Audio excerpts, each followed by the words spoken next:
scheme, framework, and the protocols themselves, unfortunately, leaves a lot to be desired. We could go on ad infinitum to discuss whose fault this is, but it is a combination of factors that has led us to this particular situation. Backwards compatibility, lack of standardization, and many others. Also the fact that when these devices and these protocols were designed, they were supposed to be black holes, black boxes. Security through obscurity used to work fine in the 80s. Doesn't work anymore. And also security engineering and research about the formal verification of security protocols was really non-existent outside rocket science and embedded systems and air traffic control. These were, in the 80s and the early 90s, these were the areas that were using, Z or communicating serial protocols or ban logic to formally prove the claims of any protocol. However, nowadays, things have improved. But that means that we have to revisit all this. The attacks, four of them we described today against pins, used to be the realm of academia. Some of them were observed and documented in papers by some very bright individuals. Some of them were found by specialized software, designed and developed in the last 4 to 5 years. However, these attacks are no longer in the realm of academia. They take place as we speak, and it's surprising to see that the reaction of the perpetrators being so fast. There are ATM API attacks announced in cryptographic conferences in March, and then you see some malware implementing this and being deployed on banks' infrastructures after 6 to 8 weeks. So obviously, we are going to be seeing a lot more of those attacks in the future. It's pointless to go and try to hack the ATM when you can get cards and pins by the bulk load.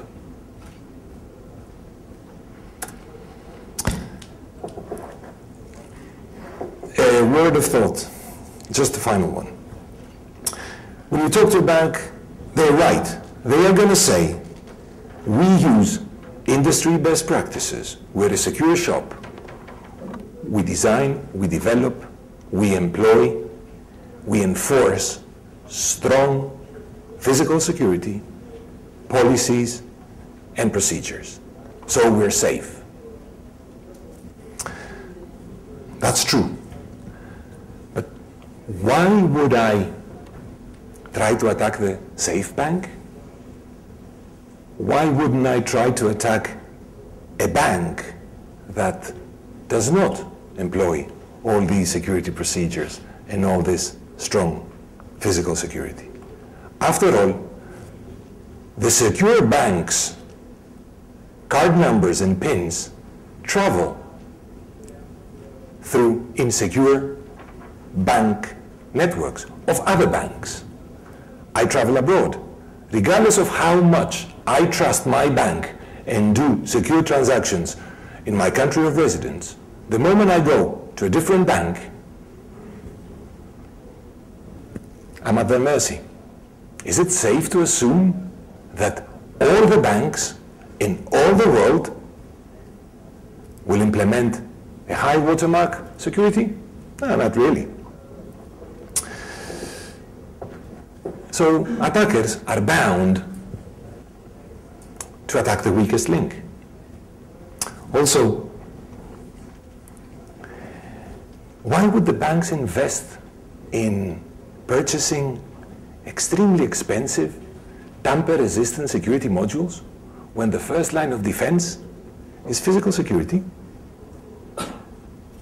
and policies and procedures. That's the final thought. Ladies and gentlemen, thank you very much for your patience, your time. I hope you enjoyed this as much as I'm enjoying the conference.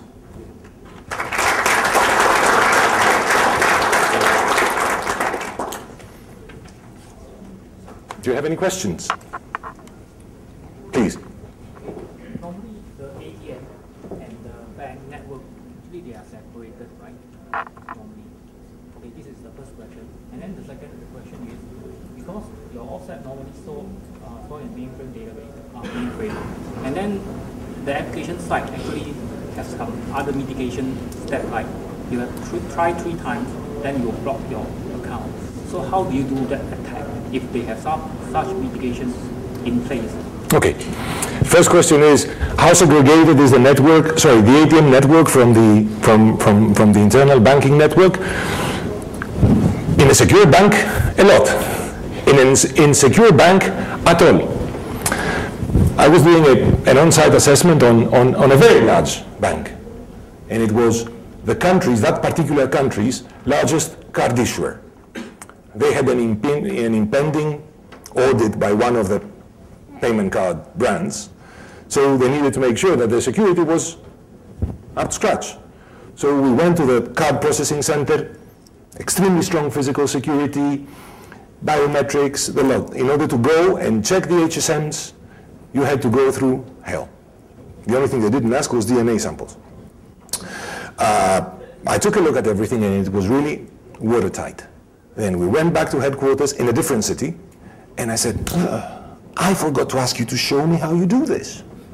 Oh, I can't believe I have been so careless. But, you know, we must reschedule another meeting because I need to see how you guys do this on the HSM. I said, don't worry, I can show you. So, we've got a test ATM here, HSM here. No, I'll show you. Telnet.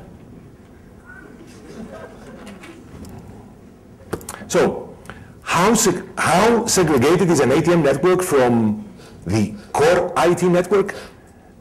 As segregated as a bank wants it to be. Secondly, you're very right. The cards, well, the pins, you cannot do tries indefinitely. You cannot try 100,000 different pins. For starters, there are only 10,000. But all these attacks that we described, they're being performed on the HSM, not on the ATM. You have the encrypted pin block. The client has already put in his pin. What you're doing is you're manipulating the HSM to reveal somebody else's correct pin. You don't do trial and error. So the attacks will work fine because you have the HSM. You have physical, well, you have programmatic logical access to it. Any other questions?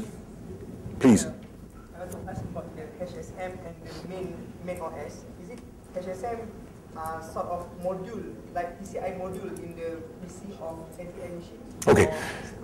They can be both. Normally, 90% of the banks, a few years ago, they used to use some RACAL HSMs. RACAL, R-A-C-A-L. RACAL has been bought by Thales. Now they're called the Thales boxes. It's the RG X000 series, so you have RG 7000, 8000, whatever. Now they are rebranded. They are rack mounted. They're not inside a host. There is either, there can be either network communication or direct attachment. Means one PC and one HSM? The HSM does not speak to a PC, it speaks to the host that runs the ATM controlling application, which normally, traditionally, for fault tolerance purposes, they used to be Tandem boxes, then Tandem was bought by Compaq, they changed the name, and then Compaq was bought by HP. Now they're called HP non-stops, but everybody calls them the Tandem, okay? Non-stop. Well, we have some stories for that, but that's going to be another presentation another day. Please.